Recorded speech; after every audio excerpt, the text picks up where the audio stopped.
Yo, what's good, everybody, and thank you for tuning in to another Tyler Perry Sisters review. This is season 6, episode 14, entitled Something New. This is your girl, Allie Nick, giving it to you when I give it to you, but always in the nick of time. If this is your first time coming to my channel, welcome. If you are a returning family member, then you already know what it is and what it always will be.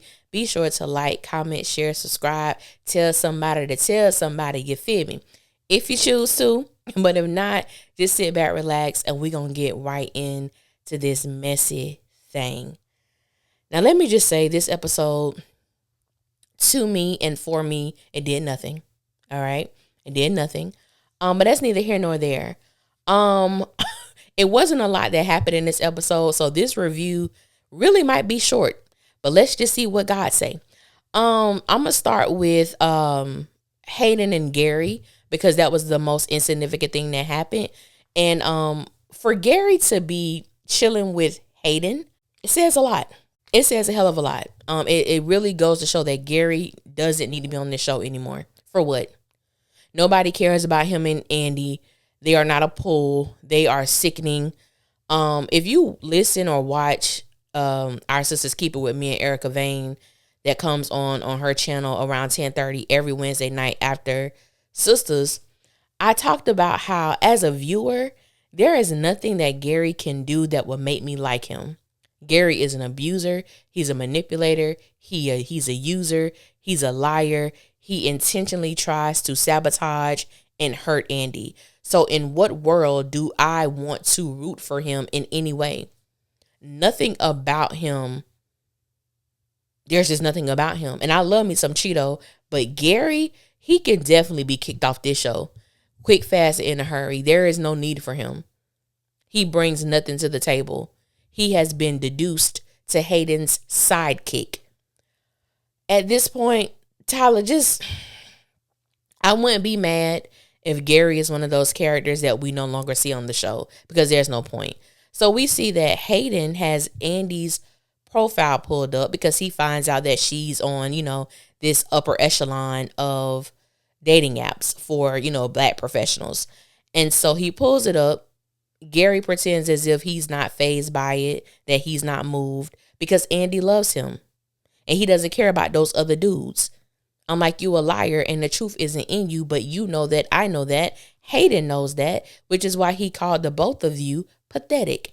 And I thought that was one of the greatest words to use to describe them both. They had a pointless conversation.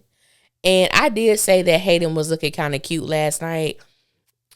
It was just certain parts. I was like, Chris is kind of cute. Chris is like he's adorable. But anyway, I just had to say that. But as Gary was leaving, he calls Hayden's phone, pretending to be Tamara. And once Hayden was like, hey, baby, like, where you at? Like, where you been? I was like, oh, he sounded kind of cute right there. Don't come for me. This is just where I was last night, okay?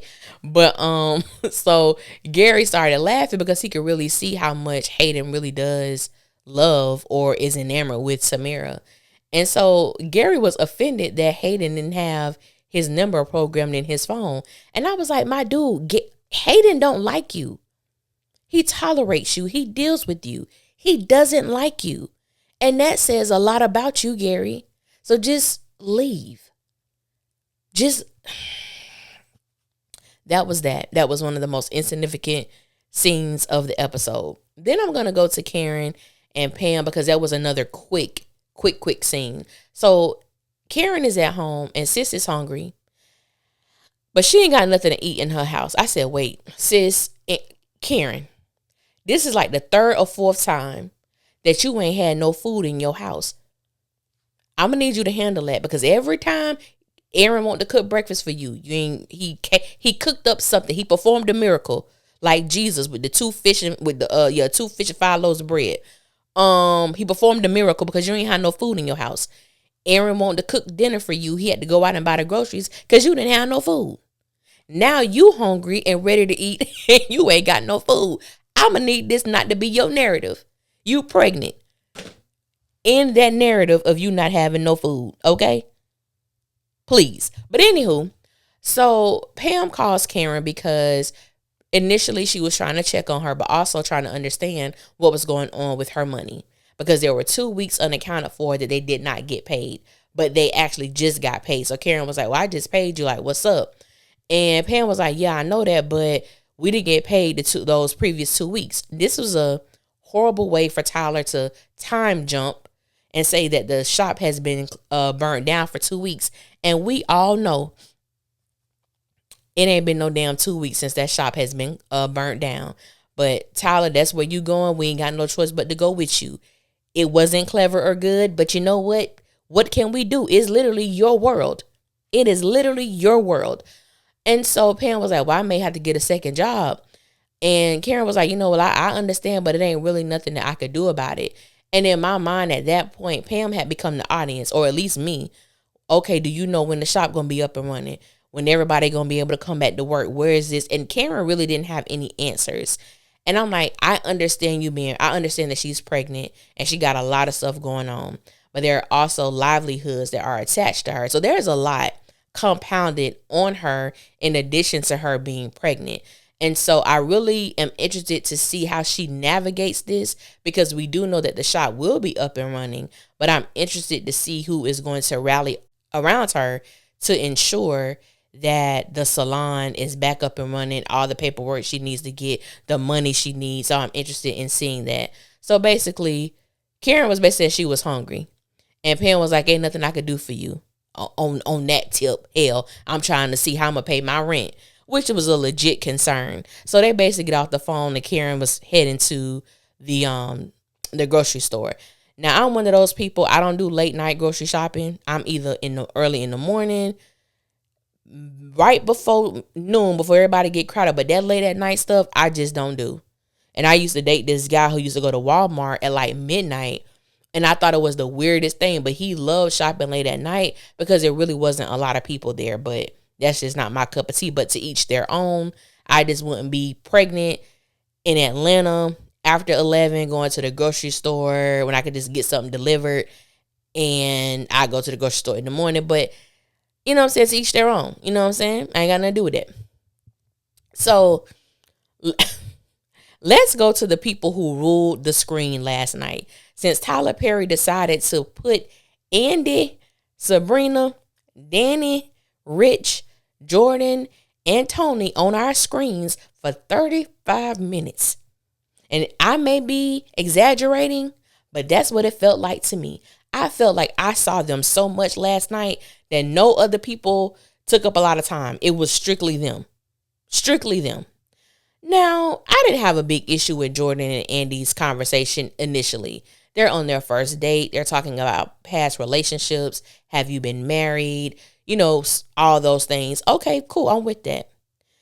Then we get to the part of the conversation where Andi begins to lie. I thought that Jordan made a great assessment in asking this question after he found out that Andi was a divorce attorney, trying to understand, like, did that make her jaded when it came to dating or love based on her seeing the type of divorces she obviously have seen, the messiness of it all. And Andi says, well, you know, it has made me cautious. I said, stop right there. Stop right there. Andi, cautious is not in your vocabulary.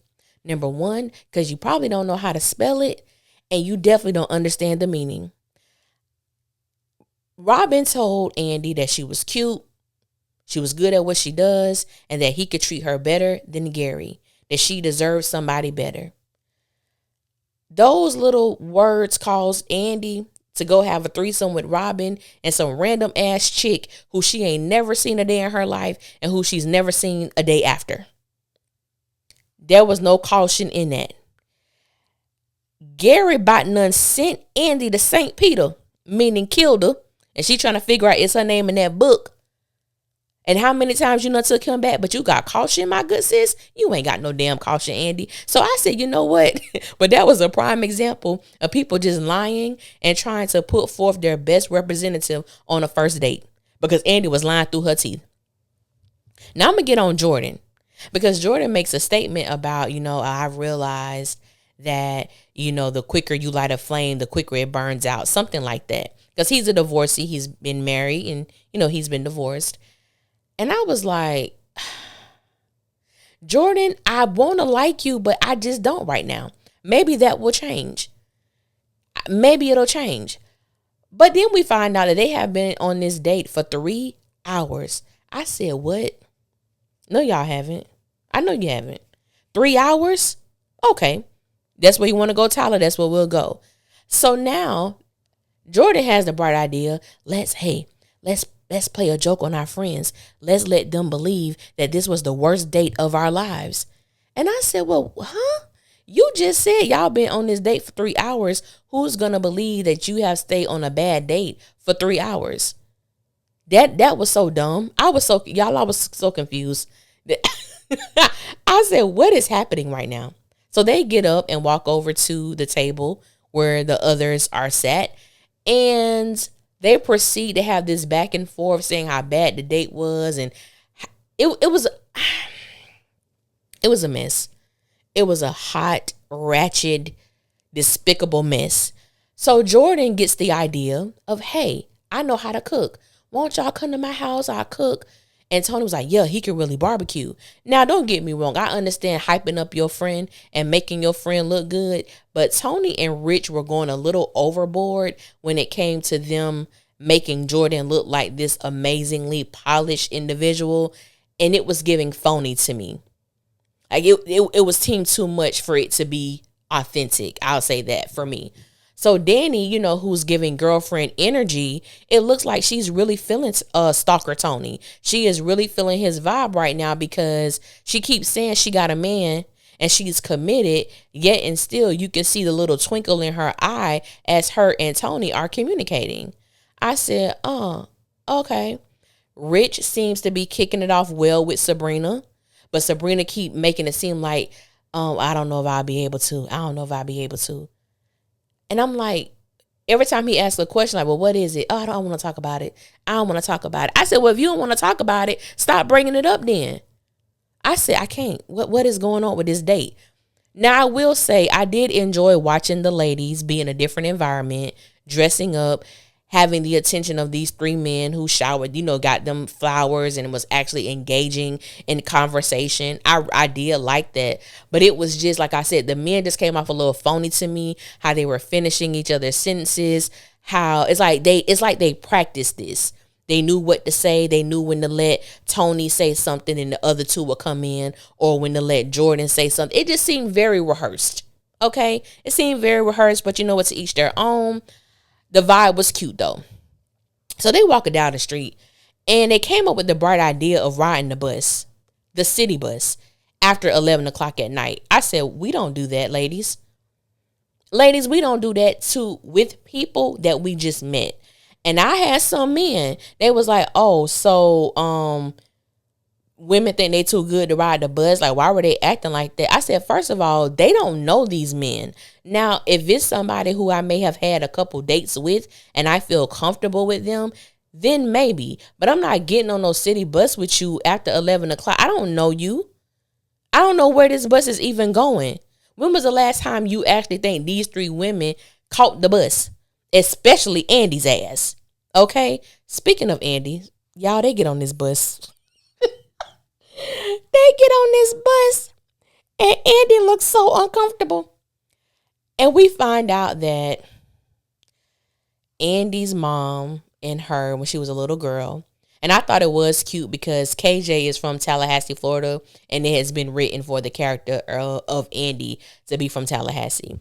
And so she was telling Jordan the story of how her and her mom would catch the city bus for her to go to school, and then her mom would rush to get back on the bus to go to her second job.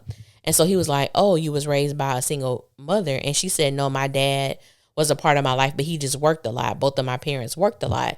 So we see that Andy's parents were ones who hustled and probably made sure that she got everything she wanted and more, and probably gave her a lot of materialistic things because they couldn't be there as far as time is concerned. So I can kind of see how that went. But then it looked like Andy was like very uncomfortable and was triggered. And I was like, what's up with that? Like, what happened with that? Were you kidnapped? Were you, and not even being funny, because her body began to respond as if she was having a traumatic memory come up and her body was responding to it. So I was like, what was that about? But even though I am glad that we were getting a bit of background information on Andi, I hate how these things come out just like out of the sky. There's like really no intentionality behind it. And I'm like, that would be great to know. I want to know more about these women. And I just don't know. So we find out Andi is from Tallahassee, Florida. We know that Danni is from Detroit. I can't remember where Karen is, even though I know her mom was in the military. So she moved around a lot and she lived with her grandmother. And I can't remember if Sabrina is from Atlanta or not. I can't remember. But it's like, because they come out at these impromptu moments that are really not significant. And I would like them to be significant, but I know that they're not going to be. So the bus driver, gets to a stop. He was like, okay, everybody off. He done got to his last stop. They're looking like, what? Yeah, that's what happens when you catch the bus after 11 o'clock. When you get on, that's the last situation. Everybody say, I'm going to the terminal. And ain't no buses leaving out from there, so y'all got to get off. So basically, they got off the bus. Andi called a ride share to come get them. And the man was like, oh, is the car big enough for us? Andi was like, y'all 3 grown-ass men. Get home how you get home. And I said, wow, Andi, why was your energy like that, though, sis? Because it wasn't like that before. But Jordan is so, gung-ho on getting these people to his house because he can cook. He want to see them again, and knowing that his friends are feeling the women, it'll be good for all of them. And I got a bone to pick with Danni. Now, I've done this before, and maybe some of you have as well. I have been in a situation where I've been in a relationship, but because my homegirl was going out with this dude who she really didn't know, it wanted to be like a double date. So his friend bought someone too. His friend was in a relationship. I was in a relationship. We let each other know that off rip. So there was nothing that needed to be discussed. Our conversation was very platonic. It was like on the up and up. There were no, underhanded comments or, just inappropriate sayings. It was nothing like that. So being that Danni has stated that she's committed several times, that she has a man, and the fact that Tony knows that she's in a relationship, he was acting as if he didn't care. And I've always had an issue when people are disrespectful towards your relationship, because you definitely have to be the one to set the standard and the tone to not allow anyone to feel like they have open range to continue to come at you knowing you're with someone else. You got to stop that, and you got to nip that in the bud. And Danni didn't do that. Why? Because she has an interest in stalker Tony. To me, that was very evident. So as the women walked away and they said their goodbyes, they were like, did that just happen?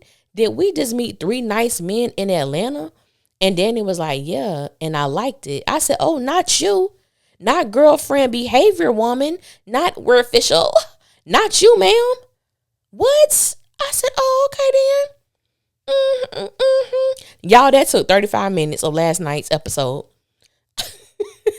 35 minutes.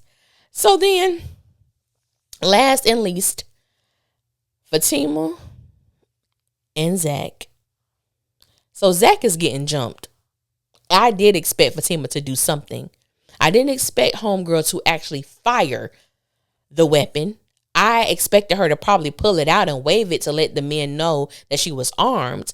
But the fact that she fired this gun in a small, closed environment with a baby, with the toddler in the house, I said, Fatima, what?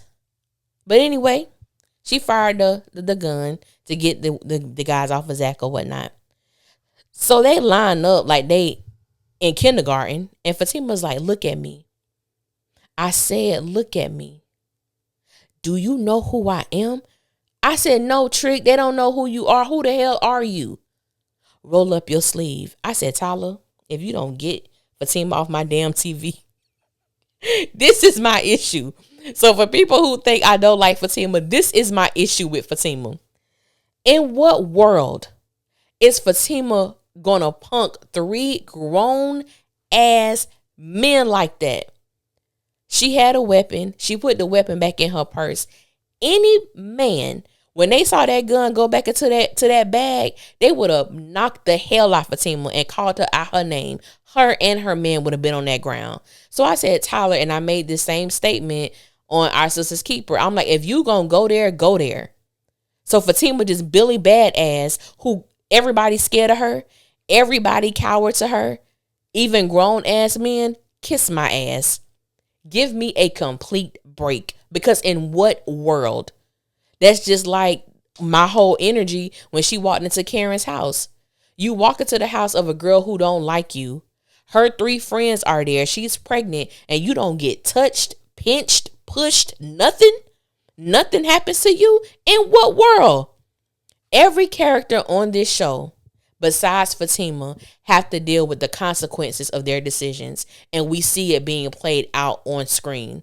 She has not had to deal with any consequences to her actions at all. And that I do have a problem with, and that I do not like. Period. So they call Michael. Michael comes out. This little baby don't know what the hell going on. He playing with his toy. He didn't look scared. He don't know. So they leave. But before that, Fatima makes a phone call. She makes a phone call to Madam, to her family. As they're walking out, you see these goons, about 8 to 10 dudes going upstairs, I guess, to do what they finna do to old dude up there. And I'm like, now Fatima, they get in the car. And Fatima's in the back seat with Michael. And Zach was like, nah, we need to talk about this. So he pulls over so that Fatima can get in the front seat. And he was like, yo, like, what was that? And so it was kind of alluded to the fact that, hey, if he loses his life, that's what it is. And I'm like, Fatima, you didn't need to call in a favor of that magnitude for what you just experienced. So they gonna go into her house, jack her house up, possibly kill this dude, making her apartment a crime scene, and you and Zach just finna roll off into La La Land and live happily ever after. Again, that's my issue with there are no consequences to the decision making. And so she begins to talk about Zach's upbringing and comparing it to Michael's. And I'm like, what have you seen thus far that would make that comparison valid? I'm not saying that Heather is the best parent, but what have you seen that will make it valid? The way she was speaking, it was as if I just saw the most horrid thing I've ever seen in my life. I'm like, you get people killed, my good sis. And what you saw in Heather's house was like the worst thing you've ever seen. Tyler, get the hell out of here. Please get the hell out of here. So after that, they go to the grocery store because Fatima did state that Michael smelled. And we know that he is developmentally delayed, which means he's more than likely still wearing diapers. And possibly he has on a soiled diaper. So they get to the grocery store. And who they bump into? Karen. I said, Jesus. Why? Why, Lord? I posted a picture of them on my community page. And I was like, I just wish these 3 people would just go to this grocery store and would not make a scene because his baby is here. He done already experienced traumatic situations. Fatima done popped off a gun in his presence. This baby is probably spooked. He can't tell them what's going on because he's nonverbal. I said, Lord, just get this baby to safety, please. But I said, ain't this about some mess? I said, Tyler, you so messy. I kind of like it, but you messy as hell. Messy. Oh, God. I know it's going to be some foolishness, y'all. I know it's going to be some foolishness. But we going to see what happened. I'm so ready for season 6 to be over just so I can see the tone of the writers in season 7. I'm not really expecting a miracle, but I just can't do Tyler no more. I can't do Tyler no more. I'm trying to hold on to God's unchanging hand to keep reviewing this show, but my God, it's hard. All right. So I want to thank you guys for listening. I appreciate you guys so much. Everybody all the new subscribers, the people who comment, those who DM me, email me, whether I agree with you or not, I appreciate you taking the time to, communicate how you feel or what you see or what you think. I do greatly appreciate it. So until next time, I will holler at y'all later and y'all be safe out there. One.